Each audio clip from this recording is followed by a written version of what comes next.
오늘 마태복음 26장 26절로 29절 말씀을 통해서 예수님의 살과 피를 먹고 마시라 라는 제목으로 하나님 말씀 증거하겠습니다. 살아서 누린 천국, 죽어서 영원히 사는 천국, 마태복음 강의 140번째 시간입니다. 오늘 말씀은 예수님께서 최후의 만찬에서 하신 말씀입니다.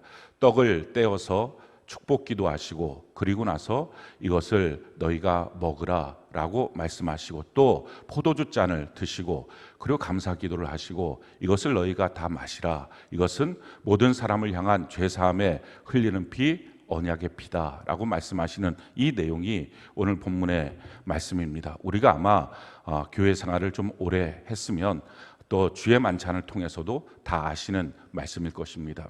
근데 이 말씀을 주의 만찬 때, 최후의 만찬 때 그때 처음 하신 것이 아니라 요한복음 6장에 이미 이 말씀을 하셨습니다.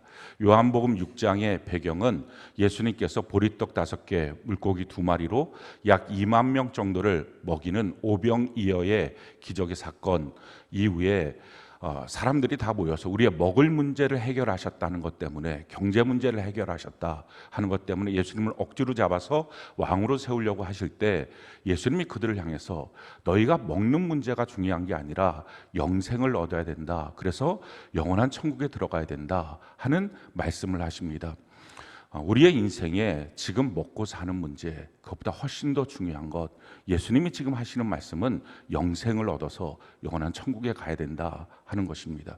우리가 일생이 3생이죠. 그래서 어머니 뱃속에서의 첫 번째 생의 목적, 유일한 목적이라면 잉태됐으면 태어나는 것입니다. 지금도 마찬가지죠. 우리가 지금 사는 것이 끝이 아니라 영원한 천국이 있습니다. 그러니 우리가 살아가는 유일한 목적이 있다면 그것은 영원한 천국에 들어가는 것입니다. 어떤 사람들은 천국이 실감나지도 않고 믿어지지도 않는다고 합니다. 그러니 너는 천국을 모르고 나는 천국을 아니, 아는 나를 따라와야 돼. 이것이 예수 믿는 사람들의 삶의 모습입니다. 우리가 길을 가는데 어떤 사람은 모른다고 말합니다. 근데 어떤 사람은 그 길을 안다고 말합니다. 그럼 어떻게 합니까? 아는 사람을 따라서 그 길을 걸어갑니다. 마찬가지입니다. 천국을 모른다고 하는 사람 앞에 주눅들 필요도 없고 기죽을 필요도 없고, 너는 모르는데 나는 알아, 나는 그게 분명히 믿어져, 그러니 너는 나를 따라와야 돼 라고 명확하게 말할 수 있는 사람, 그 사람이 그리스도인입니다. 예수 믿고 영원한 천국에 들어가는 것, 이것이 가장 중요한 지금 우리의 삶의 이유와 목적일 수 있습니다. 사람들이 이런 얘기들을 많이 하죠. 이 땅에서 무엇을, 이 땅에서 무엇을, 이런 얘기들을 많이 합니다. 그러면서 그리스도인들도 이런 얘기를 하죠. 이 땅에서 선한 영향력을 행사하고 사는 것, 이것이 가장 아름다운 삶의 모습 아니냐 하는 식의 말을 합니다. 선한 영향력을 행사하며 사는 것, 다 좋은 얘기입니다.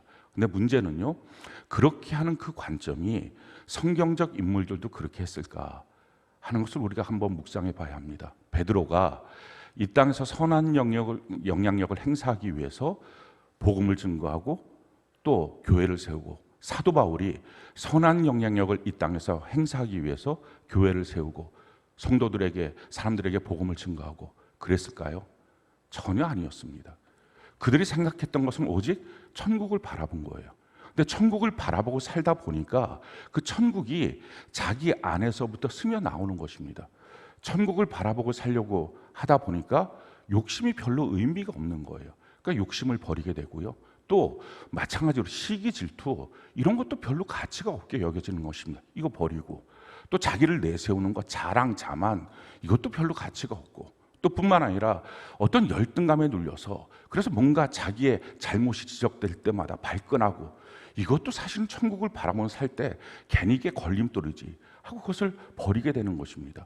그러다 보니까 사람들이 봤을 때, 야, 참 멋지다, 그 삶의 모습이 가치 있고 아름답다 하게 되는 거지, 사람들에게 선한 영향력을 행사하기 위해서 사는 것, 이 땅에서 내가 얼마나 선한 영향력을, 직장에서 내가 얼마나 선한 영향력을, 이미 코드 자체가 잘못된 것입니다. 천국을 경향하면 이 땅은 덤으로 얻는 것입니다. 근데 반대로 이 땅을 경향하며 살면 아무것도 얻지 못하는 것입니다.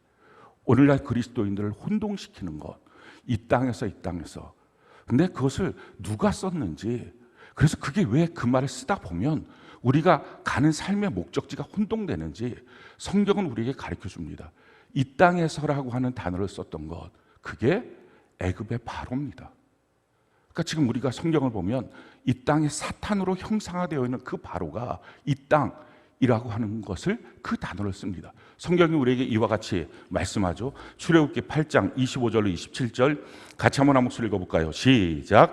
바로가 모세와 아론을 불러 이르되 너희는 가서 이 땅에서 너희 하나님께 제사를 드리라. 모세가 이르되 그리하면 부당하니이다. 우리가 우리 하나님 여호와께 제사를 드리는 것은 애굽 사람이 싫어하는 바인즉 우리가 만일 애굽 사람의 목전에서 제사를 드리면 그들이 그것을 미워하여 우리를 돌로 치지 아니하리까. 우리가 사흘길쯤 광야로 들어가서 우리 하나님 여호와께 제사를 드리되 우리에게 명령하시는 대로 하려 하나이다. 사흘길이라고 하는 단어는 성경에서 사흘이라고 하는 것은 완전한 것을 의미합니다. 그래서 예수님께서 십자가에 못 박혀 죽으시고 사흘 만에 부활하셨다라고 하는 말은 완전히 죽으시고 완전히 부활하셨다, 그것을 의미하는 것이죠. 사흘길쯤 광야로 들어가겠습니다. 애굽에서 우리는 완전히 떠나야 되겠습니다. 지금 그걸 말하는 것입니다. 바로가 뭐라고 말합니까? 이 땅에서 예배드려. 마귀가 쓰는 단어가 뭡니까? 이 땅에서 예배해. 이 땅에서 너 잘 살아야지. 이 땅에서 영향력 행사해야지. 이 땅에서 높아져야지. 이 땅에서 복을 받아야지. 이 땅에서 그래서 선한 영향력을 행사해야지. 그래서 자꾸 천국을 잃어버리게 하는 것입니다. 이 땅 경영하면 아무것도 얻을 수가 없고요. 천국을 바라보고 경영하는 사람이 결국은 이 땅의 모든 것들은 덤으로 얻을 수 있는 것입니다.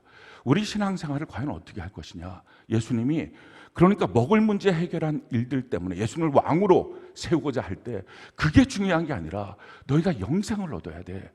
그리고 그 영생을 얻어서 천국 가는 거야 하면서 주셨던 말씀이 요한복음 6장에 있는 말씀입니다. 요한복음 6장 53절로 57절 같이 한번 한 목소리 읽어볼까요? 시작. 예수께서 이르시되 내가 진실로 진실로 너희에게 이르노니 인자의 살을 먹지 아니하고 인자의 피를 마시지 아니하면 너희 속에 생명이 없느니라. 내 살을 먹고 내 피를 마시는 자는 영생을 가졌고 마지막 날에 내가 그를 다시 살리리니 내 살은 참된 양식이요 내 피는 참된 음료로다. 내 살을 먹고 내 피를 마시는 자는 내 안에 거하고 나도 그의 안에 거하나니 살아계신 아버지께서 나를 보내심에 내가 아버지로 말미암아 사는 것 같이 나를 먹는 그 사람도 나로 말미암아 살리라. 예수님께서 지금 이 말씀을 최후의 만찬에서도 다시 반복해서 하신 말씀인데 이 말씀을 통해서 우리가 신앙생활의 핵심이 뭔지를 압니다. 예수로 말미암아 사는 것, 이게 신앙생활이에요. 예수님이 삶의 이유가 되고 삶의 목적이 되고 예수님이 나의 삶의 동력, 힘이 되는 것, 이게 신앙생활입니다. 그걸 어떻게 하면 그렇게 될 수 있느냐? 내가 예수님 안에, 예수님이 내 안에, 예수님과 한 몸 돼야 된다. 근데 그 한 몸 되는 것을 형상화해서 가르쳐 주는 것, 내 살을 먹고 내 피를 먹으라 라고 지금 주님이 말씀하시는 것입니다. 그러니까 신앙생활을 한마디로 말하면 주님과 한 몸 되는 것입니다. 내가 주님과 한 몸 되고 그리고 나처럼 주님이 불러주신 지체들과 그 주님 안에서 우리가 같이 한 몸이 되는 것, 이게 신앙생활입니다. 이게 무엇입니까? 교회예요.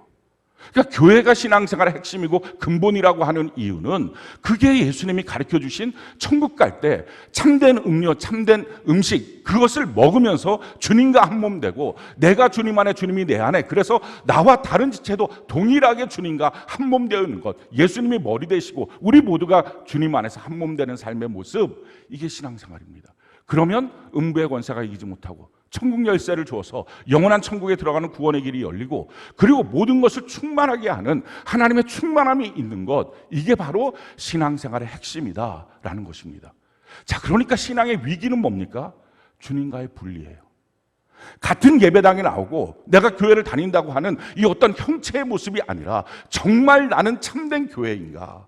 예수님과 내가 한 몸 되어 있는가? 나와 다른 지체들이 한 몸 되어 있는가? 내가 예수님과 한 몸 되어 있으면 다른 지체들과도 한 몸 됩니다. 그런데 내가 예수님과 분리되어 있으면 당연히 다른 지체들하고도 친할 수는 있어도 한 몸 될 수는 없습니다. 신앙생활의 위기는 주님과의 분리입니다. 그래서 지금 예배를 드릴 때 내가 지금 예배 드려 이 자리에 앉아 있잖아. 또 하나님께 예배도 나 세종학교의 성도잖아. 근데 그것보다 정말 중요한 것, 내가 머리 대신 예수님과 지금 한 몸 되어 있는가, 이걸 점검해 봐야 합니다. 자, 그러면 예수님과 분리되어 있을 때 나타나는 현상이 무엇일까요? 네 가지 현상이 있어요. 첫 번째, 정죄감이에요. 우리가 죄를 지면 하나님과 분리됩니다. 성경은 우리에게 이와 같이 말씀합니다. 이사야 59장 1절 2절 우리 같이 한번 목소리 한번 읽어볼까요? 시작.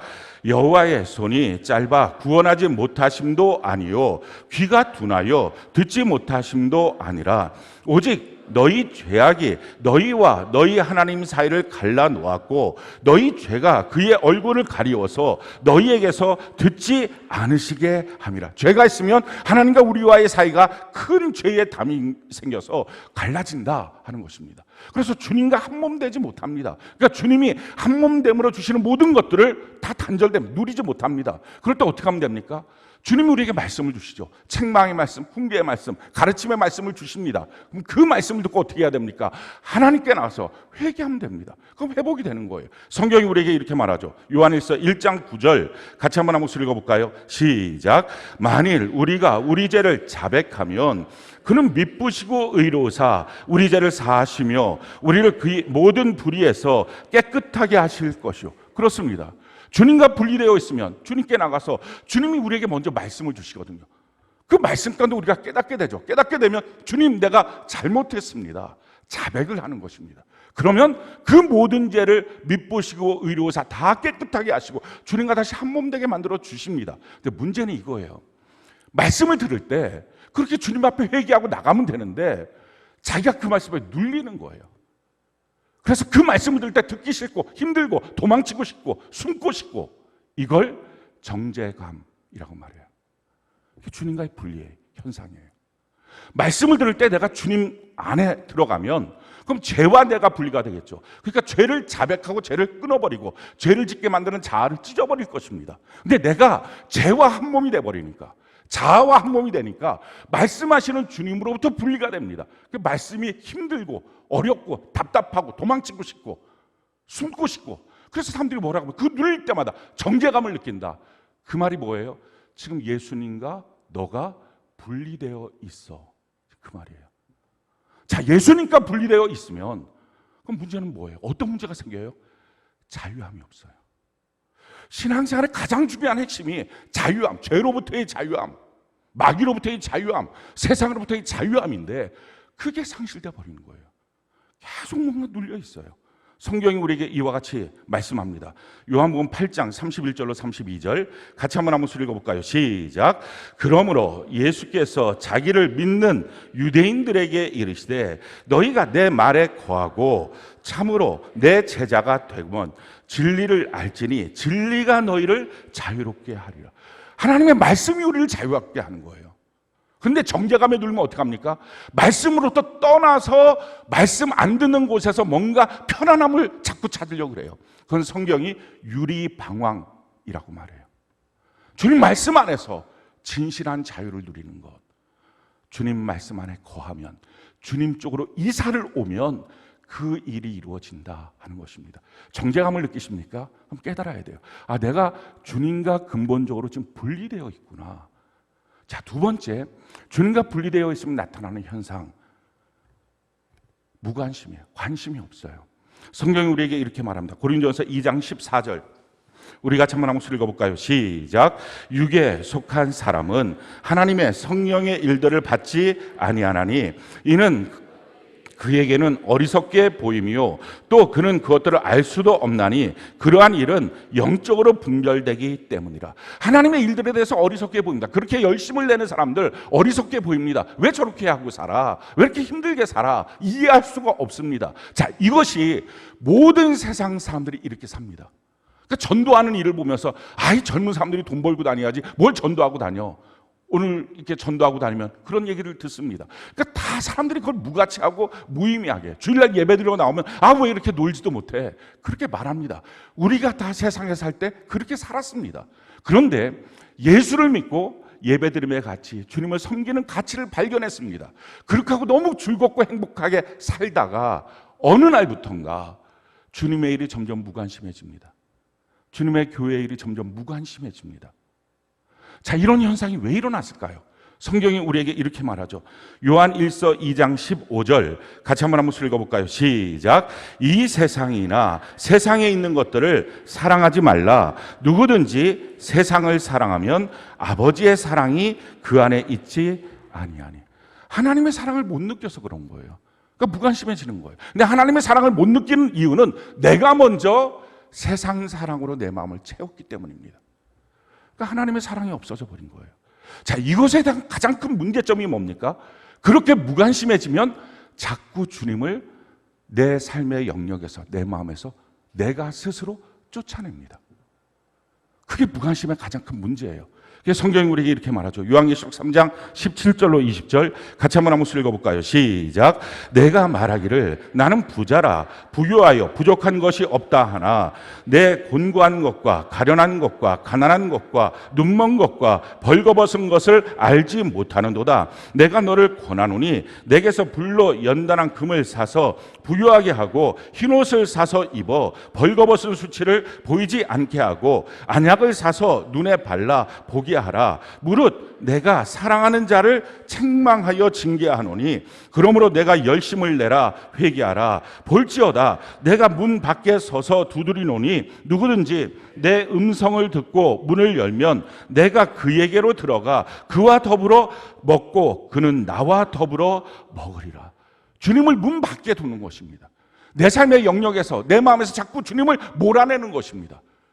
주님이 있는 게 불편한 것입니다. 그래서 주님과 시선이 다르고. 기도 제목 있습니까? 없어요. 요즘 편해요. 이런 말들이 너무 쉽게 나오고 아무 문제 없는데요. 근데 주님이 말씀하죠. 너희 가련한 것과 가난한 것과 눈먼 것과 병든 것을 너는 왜 알지 못하니? 어쩌면 주님의 지적이 지금 우리를 향한 지적일 수 있습니다.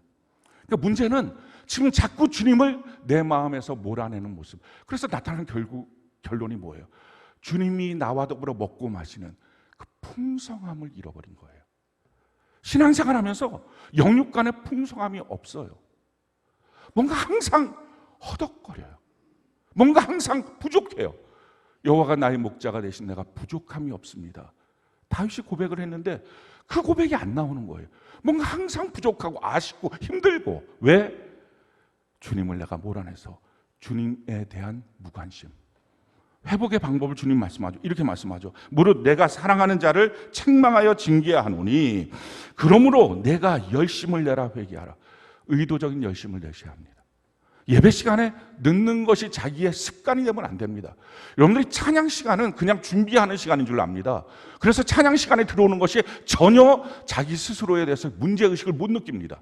그러면서 왜 지적하면 애들 때문에 애들 깨우느라.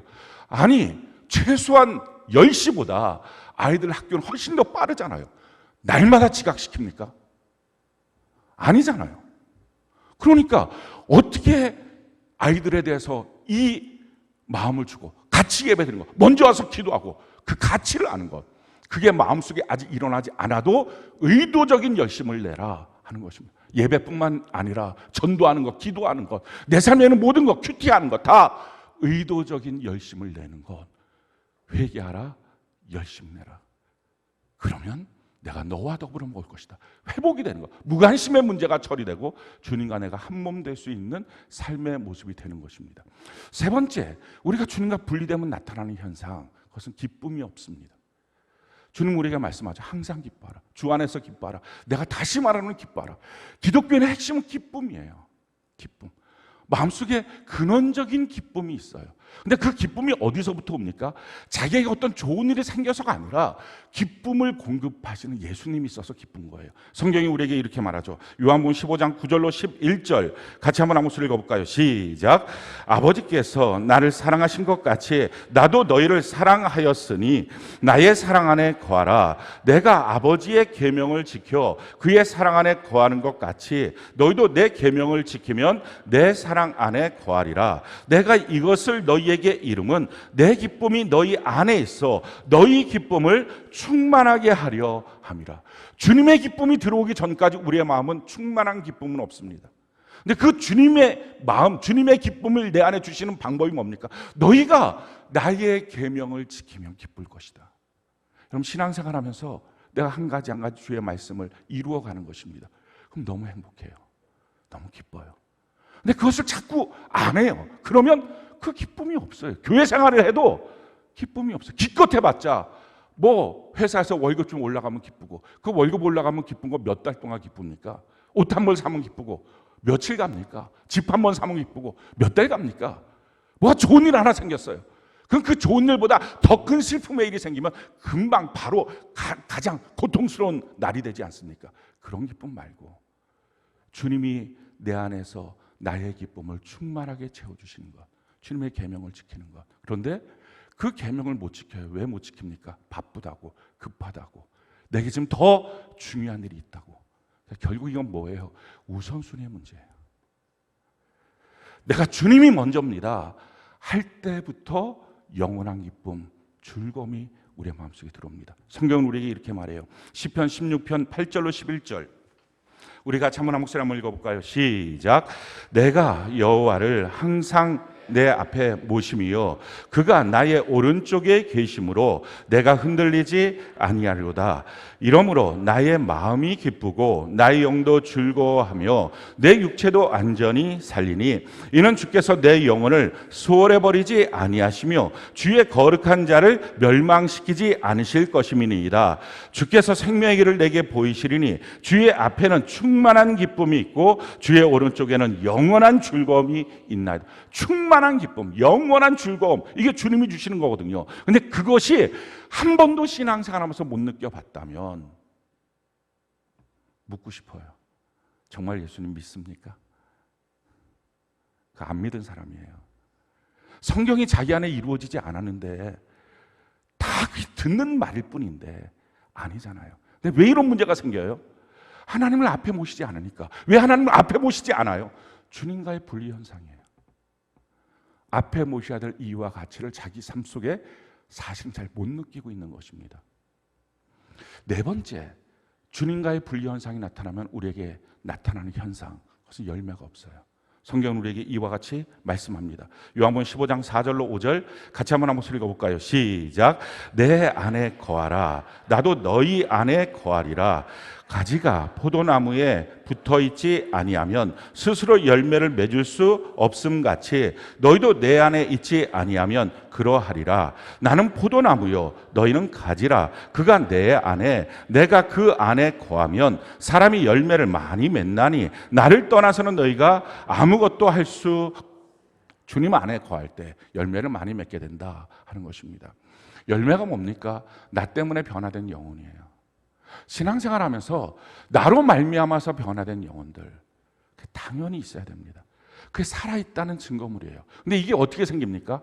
먼저 성령님이 내 안에 오셔서 내 안에서 성령이 역사하셔서 성령의 열매가 맺어지겠죠. 갈라디아서 5장에 있는 말씀처럼 사랑, 희랑, 화평, 인내, 자비, 양선, 충성, 온유, 절제, 이 성령의 열매가 내 안에 맺어집니다. 그러면 우리의 삶의 인격이 바뀌어지고 바뀌어진 인격을 통해서 나의 열매가 맺어집니다.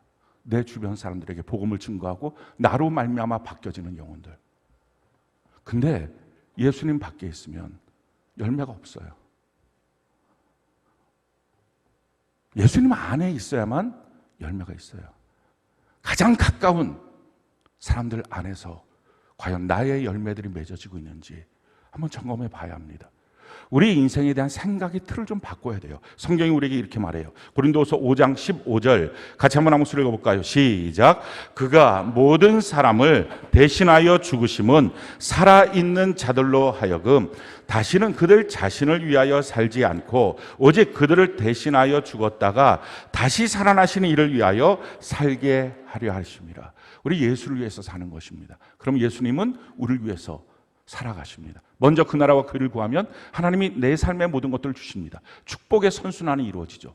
근데 주님과의 분리 현상이 나타나면 이게 사라집니다. 그러니까 교회는 나오고 신앙생활을 하는데 주의 말씀 안에 자유함이 없어요. 주님 안에서 무관심해서 풍성함이 없어요. 주님 안에 그 영원한 기쁨, 즐거움이 없어요. 주님 안에서 열매가 맺지 않습니다. 축복의 선순환이 안 돼요. 교회는 나오는데. 그러니까 나타나는 현상이 어떻게 될까요? 내 삶의 일들을 하면서도 주님을 통해서 얻어지는 공급은 하나도 없으니까, 주님을 말미암아 사는 게 하나도 없으니까 결국은 종교적인 의무도 또 하나 부과된 삶입니다. 그러니까 이 두 가지가 같이 우리를 힘겹게 하는 거예요.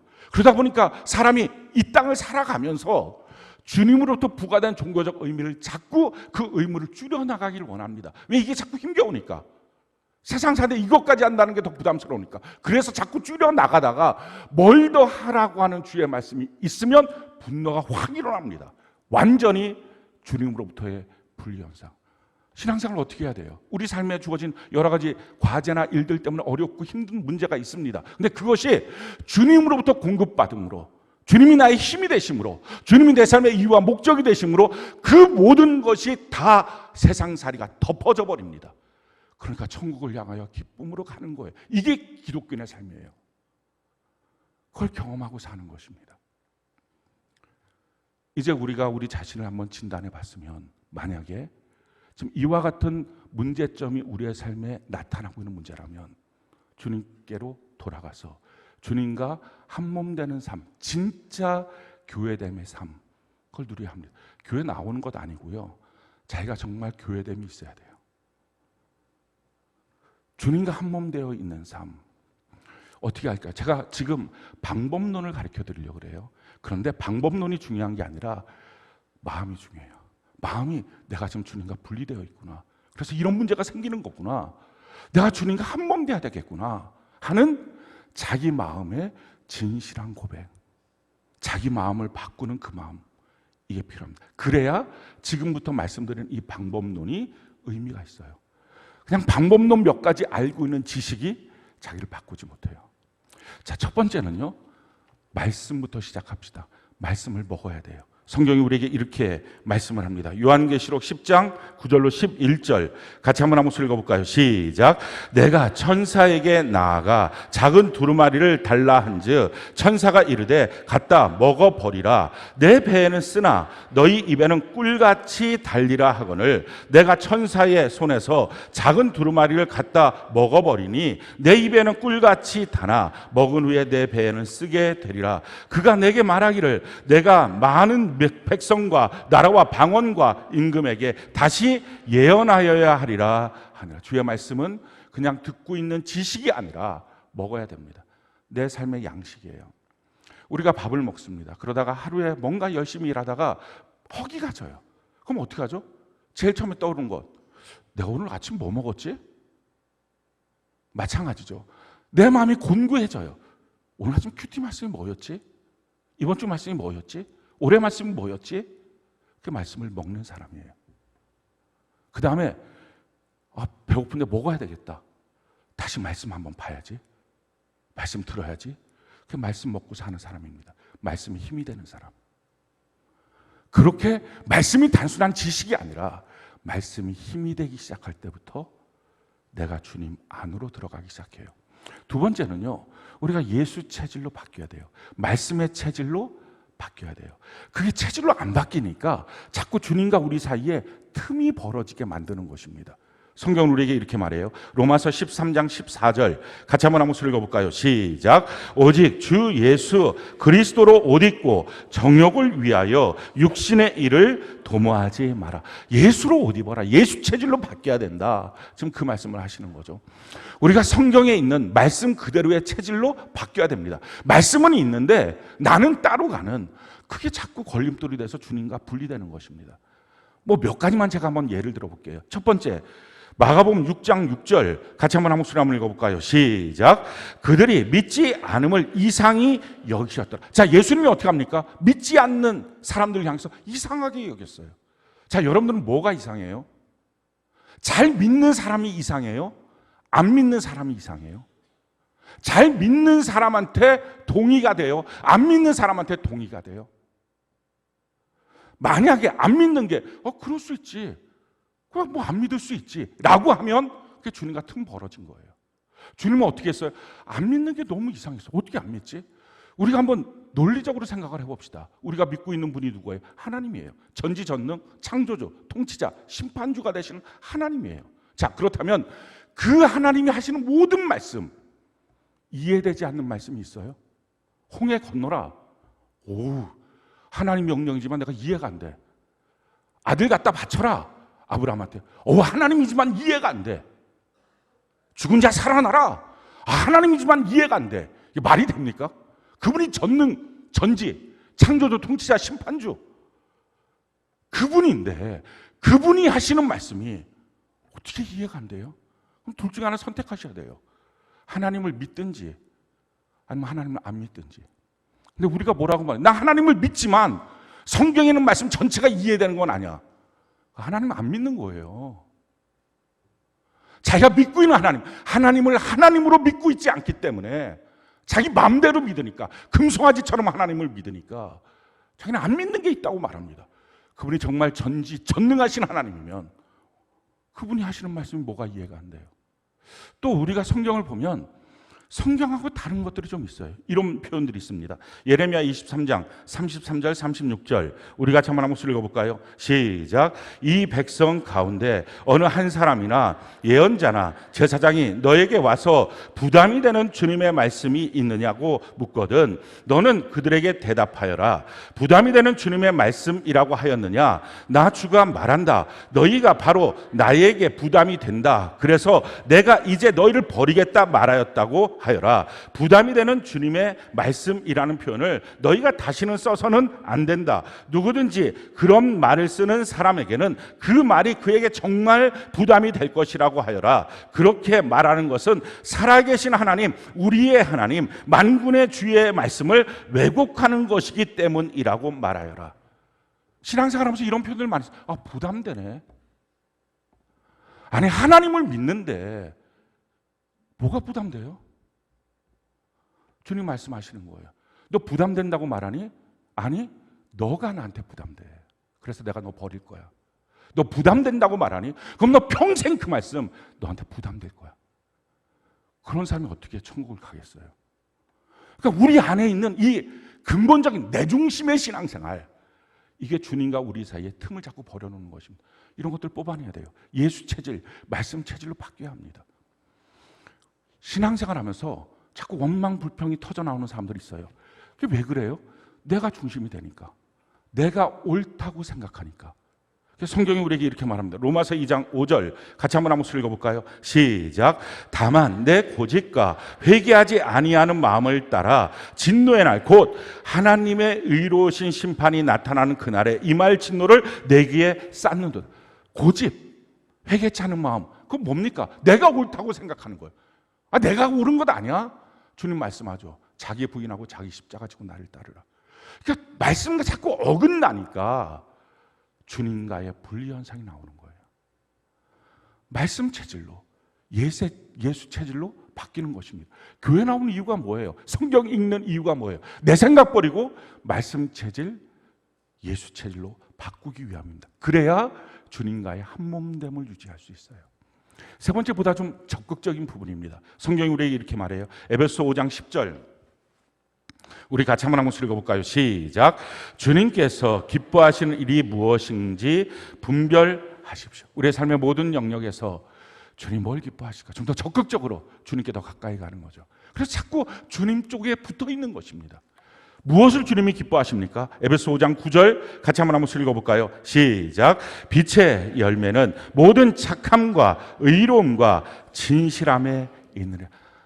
내 삶의 닥쳐온 문제 앞에 내가 이게 착한 일일까? 착한 반응일까? 이게 의로운 반응일까? 이게 진실한 반응일까? 이 세 가지가 합쳐져서 반응하는 것. 주님이 자꾸 기뻐하신다는 거죠. 주님 편에 서는 것입니다. 이게 내게 이득일까? 이렇게 하면 내 기분이 좋아질까? 자꾸 자기 중심이 되니까 주님으로부터 멀어지는 것입니다. 사랑하는 성도 여러분, 주님과 분리되어 있으면 신앙생활은 아무 의미가 없어요. 왜요? 하나도 못 받아요. 말씀하시는 모든 것들이 자기 삶의 경험이 되는 게 아니라 그냥 들은 얘기예요. 그리고 들은 말을 갖고 또다시 자기에게 정죄감을 갖게 만들고 또다시 다른 사람을 정죄합니다. 이 정죄의 악순환에 빠지는 것입니다. 자꾸 분리가 되는 거예요. 주님 안에 경험되는 것, 그렇게 우리가 믿고 사는 것입니다. 우리가 신앙생활하면서 그런 얘기들 또 많이 해요. 나보지 말고 주님 봐. 또 그런 얘기들도 많이 하죠. 요즘에는 좀 없어진 것 같긴 한데 교회 깊이 들어가지 마. 시험 들어. 영적 리더 깊이 들어가지 마. 실망해. 이런 말들. 아니, 점점 깊어져서 실망할 교회, 시험들 영적 리더 못하러 다닙니까? 못하러 거기서 영적 리더의 가르침을 받고 있겠어요?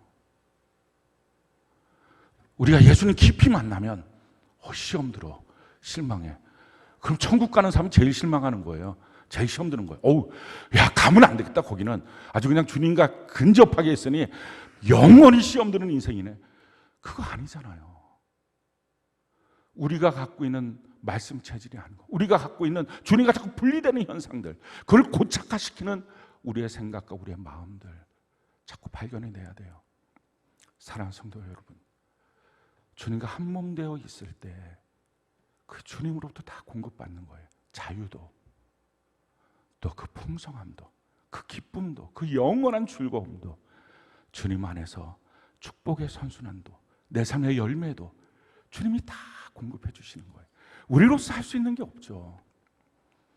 지금 우리가 해야 될 가장 중요한 것, 주님과 분리되어 있다면 주님께로 더 가까이 가십시오. 오늘 예배가, 지금 예배 왜 드릴까요? 저 예배 드렸어요. 이게 의미 없다는 건 아시죠? 예배 시간에 내가 주님을 알고 내가 주님께 더 가까이 갑니다. 이 고백, 날마다 주님께 더 가까이 갑니다. 지금 내 삶의 이 고통은 사실은 주님과 분리되어 홀로 있는 나의 문제였습니다. 이걸 깨닫고 주님께로 더 가까이 가는 것. 신앙생활 진짜로 하십시오. 그렇게 진짜로 해야 나보지 말고 주님 봐, 나보지 말고 하나님 봐. 사도 바울이 말하잖아요. 내가 주님을 본받는 것처럼 너도 날 본받아. 우리 부모들이 저를 포함해서 얘기해야 될 게 무엇입니까? 우리 자녀들에게 아빠처럼, 엄마처럼 신앙생활해. 그 자신 있게 말해야 되잖아요. 아빠처럼, 엄마처럼 난 너가 신앙생활하기를 기도해. 그럴 때 그 자녀들이 맞아요. 엄마 같은 신앙생활 너무 부러워요. 아빠 같은 신앙생활 정말 부러워요. 이게 진짜 가정 아닙니까? 이게 진짜 예수 믿는 삶 아닙니까? 교회 안에서 먼저 믿은 사람이 나처럼 신앙생활해요. 그게 바른 길이에요. 내가 예수님을 본받는 것처럼 당신도 그랬으면 좋겠어요. 당신 나를 본받으세요. 이렇게 말할 수 있는 것. 어떻게 해야 됩니까? 주님과 한 몸 되어 있는 것. 우리 신앙생활, 그렇게 제대로 된 진짜 신앙생활, 우리 하는 은혜가 넘치기를 예수님 이름으로 축원합니다.